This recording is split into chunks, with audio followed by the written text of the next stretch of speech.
Bonjour à tous et bienvenue à cette session, la cinquième de cette série pour les dirigeants solo, pour des personnes qui se questionnent sur comment je peux optimiser mon énergie. On a vu la session sur l'état de flow. C'était juste incroyable. En tant que solopreneur, effectivement, on ne peut pas toujours être partout. Donc l'idée, c'est vraiment de pouvoir optimiser son organisation pour être efficace là où il faut, quand il le faut. On a également vu au niveau des choix sur la session de la direction, c'était vraiment quelque chose de très passionnant, à voir comment nos choix, notre vision claire, long terme, peut impacter nos décisions, nos actes et surtout nos résultats. Les stratégies également à mettre en place, des processus qui soient simples, efficaces, pour pouvoir au maximum mettre en place sa vision avec des actions concrètes. C'est ce qu'on va voir aujourd'hui avec ce volet sur la partie opérationnelle, car c'est souvent là qu'on a la valeur ajoutée. Faire des choix, des stratégies, c'est du temps, c'est de l'énergie qui nous coûte. Néanmoins, quand on est dans par exemple pour des coachs pendant une phase de coaching, pour des personnes qui sont comme moi dans l'optimisation de l'organisation avec des outils, des assistants IA notamment, ça peut être le fait de pouvoir accompagner des personnes dans l'intégration de ces processus pour atteindre leurs objectifs. Donc on va voir aujourd'hui à quel point cette dimension opérationnelle est importante, c'est le cœur aujourd'hui de votre activité. Et comment maximiser la valeur, c'est très simple. Cette partie-là doit être la plus courte et de la plus haute valeur possible. Donc, je vais vous inviter à découvrir pendant à peu près une vingtaine de minutes, 30 tout au plus, comment on peut, nous, en tant que dirigeants solo, aujourd'hui, optimiser vraiment son activité pour pouvoir être efficace du côté opérationnel.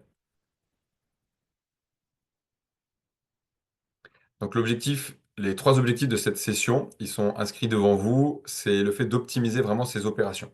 Aujourd'hui, par exemple, créer du contenu avant l'arrivée de l'intelligence artificielle prenait beaucoup de temps, beaucoup d'énergie. Il fallait avoir l'idée, l'inspiration. Certaines personnes comme moi et parfois un peu le syndrome de la page blanche. Et là, c'était un petit peu le blocage. Néanmoins, avec ces assistants qui peuvent vraiment échanger, discuter avec nous, ça nous permet d'ouvrir des possibilités, d'ouvrir cette créativité, de pouvoir vraiment aligner cette créativité finalement à ces stratégies. Parce que ces stratégies, on les a mis en place pour pouvoir atteindre un objectif précis, long terme, et de pouvoir être aussi dans l'action pour obtenir des résultats concrets. Parce que tout ça, c'est très théorique, mais l'idée, c'est aussi de pouvoir être en action, de pouvoir savoir quoi faire car je ne sais pas comment vous le vivez de l'autre côté de l'écran, mais pour ma part, je trouve qu'il n'y a rien de plus inconfortable que de faire des actions où on sent que c'est confus, on voit pas l'impact. C'est quelque chose de très frustrant et même parfois démotivant. Donc l'idée d'aujourd'hui, c'est de pouvoir voir, par exemple, comment aujourd'hui, par exemple, vous gérez vos tâches. Est-ce que vous les listez déjà? Voilà. Vous pouvez peut-être me répondre dans le chat pour ceux qui le souhaitent. Est-ce que vous listez vos tâches? Euh, Est-ce que vous les analysez pour savoir? Parce que quand j'étais en entreprise, j'avais beaucoup de mal, je l'ai partagé il n'y a pas longtemps, à différencier ce qui était urgent de ce qui était important. Parce que tout n'est pas important. C'est pas parce que c'est urgent que c'est important.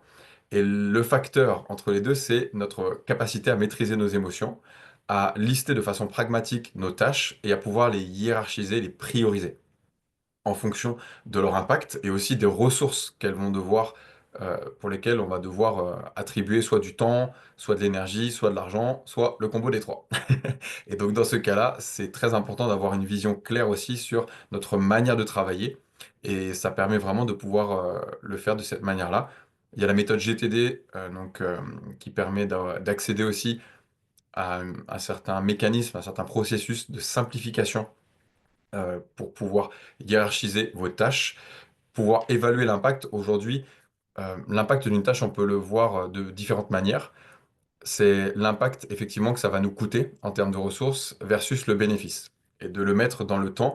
Et aussi, souvent, je ne l'entends pas assez, on le dit, ah, faut mettre dans un planning hebdo, mensuel, trimestriel, mais aussi en fonction aussi de votre énergie du moment. Parce qu'en fonction de l'énergie que vous avez sur le moment, vous allez peut-être prioriser telle ou telle tâche. En tout cas, c'est de la manière dont je travaille. Quand je me lève le matin, je me dis, bon, bah voilà, pour l'instant, j'ai à peu près cette forme-là. Et en fonction de l'énergie que j'ai, de l'état d'esprit, je vais peut-être allouer certaines tâches, mais qui sont toujours alignées par contre avec mon objectif, pour éviter de procrastiner de trop, c'est-à-dire de tout repousser des fois à demain, et de se retrouver avec une montagne de tâches à faire dans lesquelles on ne voit plus les priorités, et c'est très inconfortable, comme je le disais tout à l'heure. Donc l'idée, c'est de pouvoir aussi attribuer des créneaux de temps, mais on va le voir un petit peu plus loin. On prendra également le temps d'échanger aussi. Je serais ravi de pouvoir découvrir comment vous gérez cette partie-là au niveau de ce processus opérationnel. Donc, comme je disais, la première étape à faire, vous pouvez faire une copie d'écran de cette slide, c'est de vraiment pouvoir identifier les processus clés de votre activité. Il y a plein de méthodes. Aujourd'hui, peut-être qu'on vous a fait faire un business model ou un business plan. À partir de ces modèles-là, regardez un petit peu votre proposition de valeur, ce qu'il y a dans le cœur de votre business. Et à côté, à qui vous voulez apporter cette valeur. Et entre les deux, il y a plusieurs canaux et au minimum de la communication. Ce canal-là, il est important. La façon de communiquer, le processus marketing, le processus commercial, qui est aussi vital pour votre entreprise, de pouvoir identifier ces processus et quelles tâches sont à réaliser pour que mon entreprise puisse vivre. Parce qu'il y a ce qu'on aime faire et il y a ce qu'il y a à faire aussi pour que son entreprise vive. Et c'est peut-être aussi pour ça que beaucoup d'entrepreneurs passent par des phases pour développer leur résilience, cette capacité aussi, on dit des fois, de discipline. Bon, même si le mot, ça peut se discuter, mais en tout cas d'être en capacité de faire ce qu'il y a à faire à un certain moment, même si ça nous déplaît, de quand même essayer de chercher une source de satisfaction à l'intérieur, même si la source de satisfaction, c'est d'avoir fait cette chose qu'on n'avait pas envie de faire, de pouvoir analyser toutes ces étapes pour voir les goulots d'étranglement. Par exemple, aujourd'hui, l'entrepreneuriat, c'est pas un business de biens ou de services. C'est une activité de relations humaines avec des valeurs. Celles des Yatome et les miennes, je vous les ai partagées il y a quelques temps. La confiance. Aujourd'hui, sans la confiance de quelqu'un, c'est quand même très compliqué de créer une relation sincère, authentique et durable. Alors qu'on le sait, aujourd'hui, si on veut pouvoir développer une entreprise dans le temps, c'est très important de mettre ce pilier de confiance-là au départ. La cohésion, aujourd'hui, est-ce que vous avez envie de travailler en équipe ou pas? Et l'état d'esprit de croissance. Ou alors est-ce que vous pensez que vous savez tout sur tout et que vous n'avez plus rien à apprendre? Si c'était le cas, vous, probablement que vous ne preniez pas, vous n'investirez pas ce temps à m'écouter. Donc en tout cas, merci pour ça. L'idée, c'est de pouvoir identifier, comme on dit des fois, des goulots d'étranglement. Alors, j'entends beaucoup parler aussi de tunnels de vente. Bon, ok, ça permet en tout cas de se rendre compte qu'il y a un parcours dans une relation et que dans cette relation, il peut y avoir plusieurs phases. Une phase de découverte, par exemple, une phase d'engagement, puis une phase de décision et éventuellement une phase de suivi. L'idée, c'est de savoir dans ces différentes phases où se retrouve l'étranglement. Si c'est dans la phase de découverte, alors peut-être posez-vous votre question sur en amont. Je vous enverrai, je mettrai les liens des autres sessions sur les stratégies. Est-ce que vos stratégies sont bonnes pour que vous puissiez être visible? Êtes-vous en capacité et êtes-vous à l'aise vous-même à vous montrer pour pouvoir faire en sorte que les personnes vous découvrent? Ça peut être au niveau de l'engagement. Donc l'engagement, c'est plutôt est-ce que la personne a perçu la valeur? Parce que vous, vous avez votre valeur intrinsèque que vous allez donner, vous en êtes conscient, vous en êtes fier peut-être, mais est-ce que la personne voit cette valeur-là par rapport à sa problématique? Donc l'idée, c'est de lui permettre de s'offrir une perspective nouvelle par rapport à ça. Et le fait de simplifier aussi au maximum. Il y a beaucoup de vendeurs de méthodes sur Internet, un peu partout. Des livres, il y en a plein, j'en ai lu plein. L'idée, c'est de vraiment pouvoir garder à un moment donné en tête comment je peux faire plus simple, plus efficace, plus rationnel pour vraiment simplifier. Et les assistants qu'on crée IA chez Eyatom sont vraiment aussi conçus pour ça, en les utilisant, en demandant, voilà, aujourd'hui, je vais faire tel processus, telle activité, comment je peux simplifier, aller à l'endroit où j'ai envie d'être finalement plus simplement, plus rapidement et plus confortablement. Un des moyens d'arriver au confort, c'est aussi la standardisation. Donc pour des entreprises, on entend beaucoup le côté procéduré. J'ai travaillé 12 ans dans l'industrie pharmaceutique, donc je connais bien cet aspect-là, cet aspect qualité, qui permet d'avoir sur des actions qui sont répétées une façon de faire, une sorte de mode d'emploi, et ça permet d'avoir cet état de fluidité naturelle, de répétition, qui peut amener aussi beaucoup de valeur à vos clients et préserver vos ressources en interne. Donc un processus optimisé, voilà, très basique, très simple, c'est peut-être déjà d'identifier quelles sont les tâches répétitives. Qu'est-ce qui me prend du temps?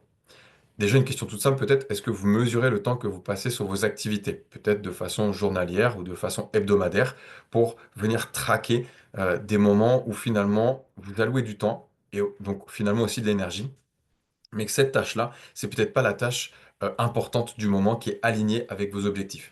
Alors peut-être que vous avez des astuces, un vision board, un post-it quelque part qui vous rappelle vos objectifs. Avoir quelque chose de visuel, c'est aussi quelque chose d'important. Pour ceux qui sont dans le parcours Team Power, vous verrez la partie OKR, donc avec les objectifs et les résultats clés. C'est important de les avoir sous les yeux quotidiennement pour que finalement le préconscient et l'inconscient puissent s'imprégner de ces objectifs-là et puissent, de façon presque aussi inconsciente, euh, aller vers ces objectifs, en fait. En faisant des actions qui sont alignées, instinctivement, vous allez vous dire, non, là, je sens que je suis en train de perdre mon temps, je suis occupé, mais pas productif. Voilà, c'est la différence entre les deux, et on en parlera justement après avec une loi qui le caractérise très bien. Donc, je vous invite à traquer à la journée. Moi, je l'utilise par exemple mon téléphone que je mets à côté de moi en mode avion. Je mets un chronomètre.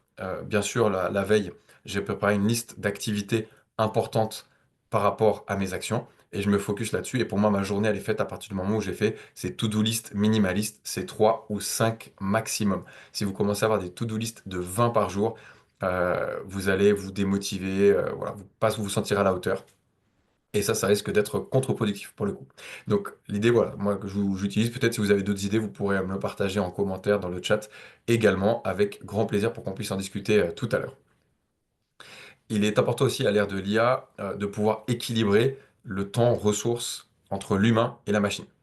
C'est-à-dire qu'aujourd'hui, beaucoup de personnes ne se rendent pas compte des possibilités qu'il y a avec cette nouvelle technologie, avec l'accessibilité de cette technologie. Mais cette technologie seule, avec l'accès sans savoir comment l'utiliser, comment finalement être en cohérence avec elle, va être avec un très faible impact, voire même un rejet. C'est un petit peu comme quand Internet est arrivé.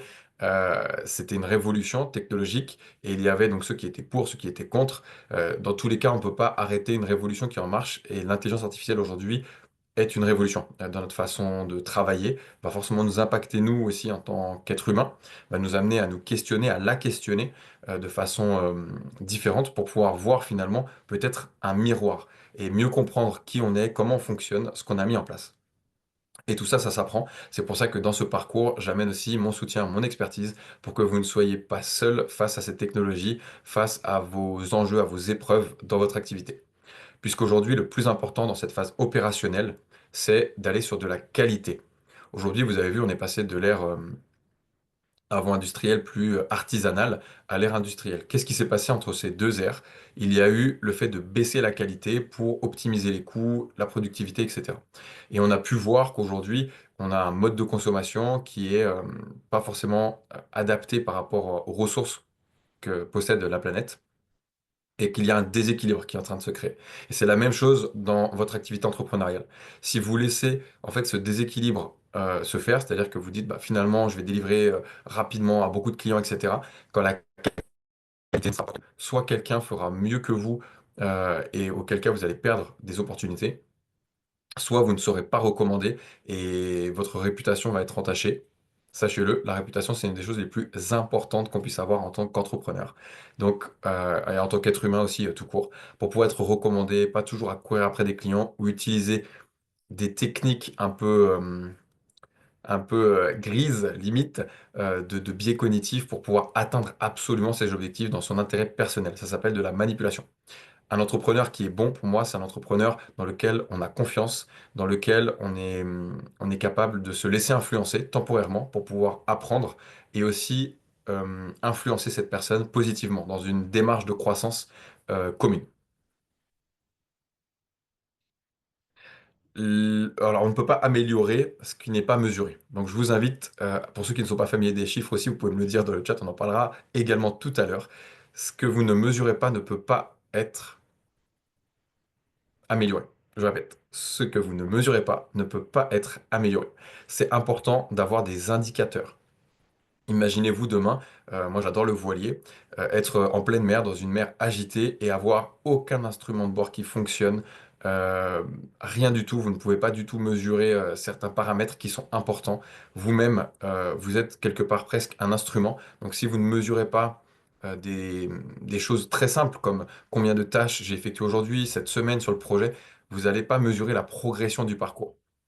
J'aime beaucoup la randonnée et l'idée c'est que par exemple des personnes qui souhaitent aller au sommet d'une montagne, bah, c'est de se dire à un moment donné, ok j'ai franchi une étape, ok je fais une pause, je mange une barre pour me redonner de l'énergie, je regarde un petit peu ce qui se passe, est-ce que le temps a changé, est-ce que la météo a changé ou est-ce qu'on est toujours dans les mêmes conditions, dans les mêmes paramètres qui me permettent d'ascensionner tranquillement, sereinement et avec voilà, toujours l'énergie nécessaire pour pouvoir atteindre cet objectif. Donc je vous invite vraiment à traquer aujourd'hui quelques indicateurs, 3 ou 5 tout au plus pour commencer. Ça sert à rien de se mettre non plus 50 000 chiffres en tête, mais d'avoir de quoi mesurer votre progression, l'impact que vous avez auprès des personnes que vous voulez toucher. Ça, c'est hyper important. Et aussi des indicateurs qui vous permettent de voir votre progression pour que vous vous sentiez progresser. L'effet cumulé est vraiment très, très puissant. Dans l'entrepreneuriat, on nous a souvent appris à vouloir vite et beaucoup. L'entrepreneuriat, c'est un petit peu différent. C'est avoir un petit peu chaque jour et pouvoir avoir cet effet cumulé. Donc on est dans cette phase opérationnelle aujourd'hui. De quoi on parle? On parle de gestion de temps. Pourquoi c'est important pour nous? Alors je ne sais pas s'il y a des parents aussi qui vont m'écouter ici. C'est que finalement le temps qu'on a, c'est une ressource très précieuse. C'est une ressource quand on passe dans notre activité entrepreneuriale beaucoup de temps, parce qu'on met beaucoup de force, beaucoup d'énergie et beaucoup d'espoir. On peut avoir aussi un travers, c'est l'effet sur la vie de famille. C'est-à-dire, j'en ai parlé aussi pour ma part aussi, j'ai commencé l'entrepreneuriat en quittant un CDI, donc sans aucune aide, pas de salaire et avec un petit qui avait 1 mois et demi. Donc, il a fallu vraiment trouver aussi le rythme entre guillemets, la vie perso, la vie pro, et de synchroniser tout ça pour que chacun, dans ces deux environnements, puisse avoir ma pleine présence de qualité. Et c'est important, ça se travaille avec l'expérience. Et aujourd'hui, savoir, pour moi, organiser son temps, c'est une compétence clé quand on est entrepreneur. Il y a plein de techniques. Je vous en parle d'une ici qui s'appelle le Pomodoro, sur lequel on peut, avec une intention claire et une tâche précise, passer 25 minutes en étant concentré et pleinement présent, donc dans cet état de flow. Si vous n'avez pas vu, je vous invite vraiment à voir cette session qui vous fait découvrir cette phase-là pour maîtriser votre énergie et être capable dans des sessions court terme. Donc c'est 25 minutes avec une pause de 5 minutes, pour ceux qui ne connaissent pas, ou alors 90 minutes avec des pauses de 15-20 minutes, pour vraiment aller aligner finalement le temps alloué à la tâche. Et ce que vous pouvez faire finalement, c'est quand vous avez fait vos listes de tâches prioritaires, c'est de estimer un temps. Et après, vous allez le mesurer et voir l'écart entre les deux. Comme ça, vous allez voir si vous avez une tendance à surestimer ou sous-estimer le temps que vous passez dans vos activités et pouvoir ajuster avec l'expérience. Parce que plus on accumule d'expérience, meilleur on devient. On a plusieurs façons aussi de pouvoir gérer son temps. Il y a donc, je disais tout à l'heure, le bloc de temps. Moi, je le fais par exemple pour des fonctions très importantes. À savoir, passer du temps avec mes enfants, avec ma femme, c'est capital pour avoir de l'énergie, etc. Donc ça, ce sont des temps qui sont bloqués dans mon agenda. Des temps également, si vous faites du sport, pour faire du sport, du temps pour ne rien faire en fait aussi, juste rien. Ça, vous allez voir, c'est magique. Si vous n'avez pas expérimenté, je vous invite vraiment à découvrir ce que c'est génial. Pourquoi? Parce qu'il y a beaucoup de choses qui se passent dans ce rien. Il y a des idées qui arrivent, il y a une sorte de joie qui peut arriver, etc. Et donc rien, c'est ne même pas lire un livre. C'est vraiment être dans cet état de, de contemplation. Voilà. Si vous aimez contempler des choses, que ce soit de l'art, la nature, et d'être dans cet état-là, c'est vraiment quelque chose qui est ressourçant. On est pleinement dans le présent, on a tous nos sens qui sont mobilisés, et c'est un moment de joie naturelle en fait, qu'on a tous en nous.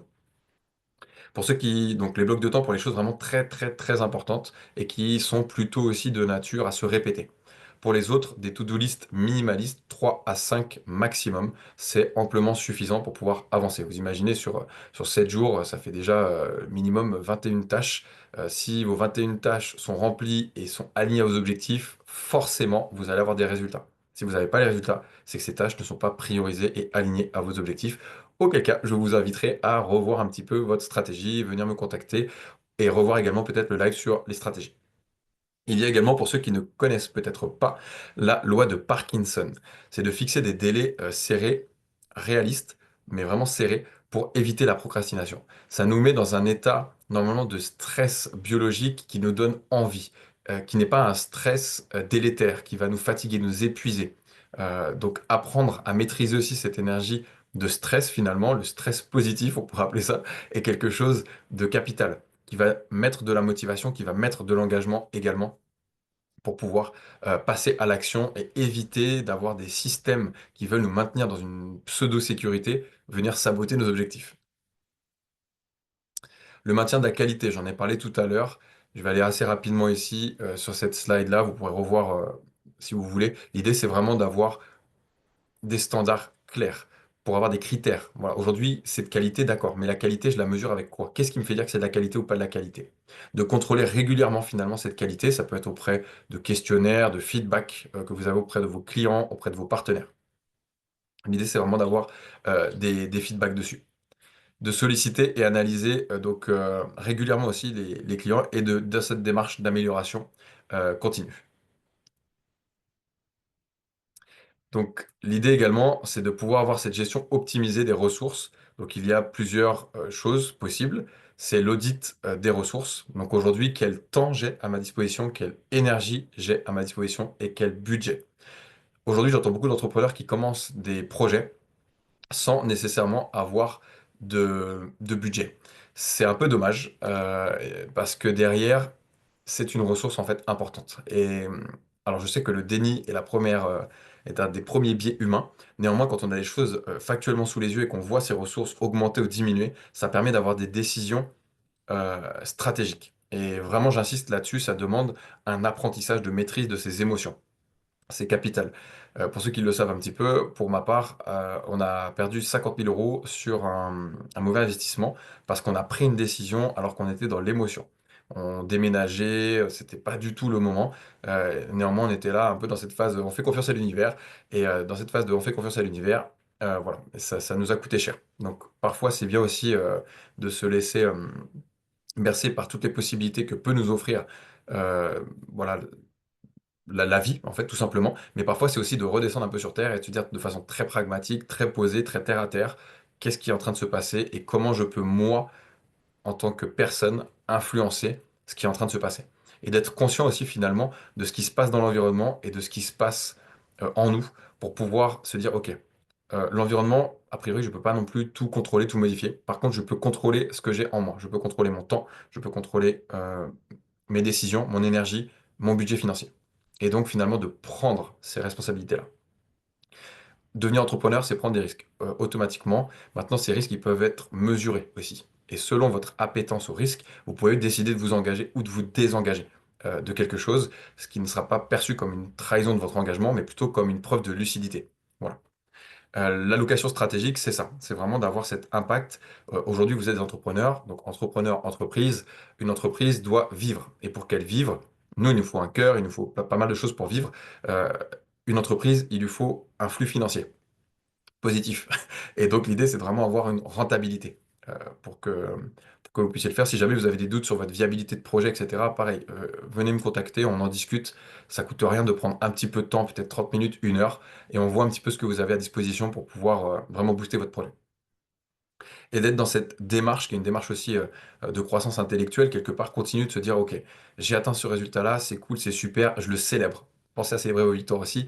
Et maintenant, c'est quoi l'étape d'après pour moi? Qu'est-ce que je pourrais faire encore mieux pour pouvoir être dans cette démarche d'optimisation? Un exercice pratique, pareil, je vous invite ici à faire une copie d'écran pour voir votre plan opérationnel. L'idée, c'est d'identifier les 5 tâches les plus importantes par rapport à votre objectif le plus important et de voir finalement mettre votre énergie dedans. Vraiment prioriser, il y a plein de techniques de priorisation qui existent. Il y a la matrice d'Eisenhower qui permet de ségréguer pour savoir qu'est-ce qui est important ou urgent, qu'est-ce qui n'est pas important, et voilà. Et comment gérer ces choses-là. Vous trouverez plein de ressources sur Internet pour pouvoir prioriser. En tout cas, je vous invite ici à vous questionner la manière dont vous faites vos choix aussi. Peut-être observez-vous dans vos expériences passées les choix que vous avez faits, dans quelles conditions, et dans quelles conditions ça vous a amené vers de la réussite, surtout. Concentrez-vous surtout sur cela. Et si jamais c'est pas le cas, et que vous n'avez pas de réussite, ce que je doute fort quand même jusque-là, et que vous avez eu que des échecs, et bien si vous avez eu que des échecs, dites-vous comment transformer cet échec. Qu'est-ce qui m'a amené à l'échec? Et essayez autre chose. Innover, développer, être dans l'action pour pouvoir aller sur d'autres possibilités et d'apprendre en fait à chaque fois. C'est ce processus d'optimisation pour pouvoir voir par expérience quelles sont les tâches les plus impactantes. Et définir également un plan d'action. Alors en tant qu'auto-entrepreneur, vraiment faites un plan d'action à la semaine. Je sais que souvent vous êtes des anciens salariés avec une logique au mois, au trimestre, etc. L'idée, c'est bien d'avoir des objectifs à l'année, un objectif principal peut-être, un objectif beaucoup plus tangible, palpable au trimestre.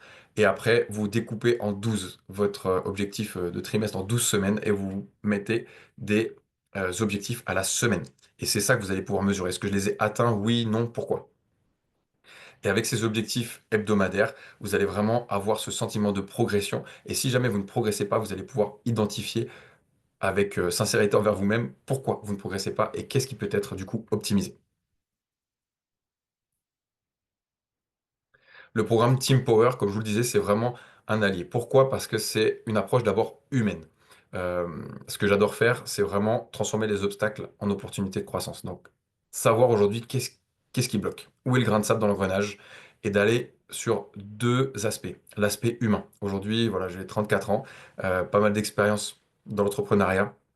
J'ai vécu beaucoup, beaucoup, beaucoup d'activités difficiles comme peut-être certains d'entre vous, mais j'ai une caractéristique. J'ai toujours su en faire quelque chose. Comme un proverbe africain disait, ne fais pas de où tu es tombé ton lit. Et l'idée, c'est vraiment de pouvoir aujourd'hui réadopter ce mindset pour se dire, OK, j'ai ça qui m'arrive, quoi d'autre est possible? Voilà. Notez cette phrase, quoi d'autre est possible? Ou alors, oh, si jamais cette phrase est trop longue, vous pouvez vous dire dans votre tête, et si?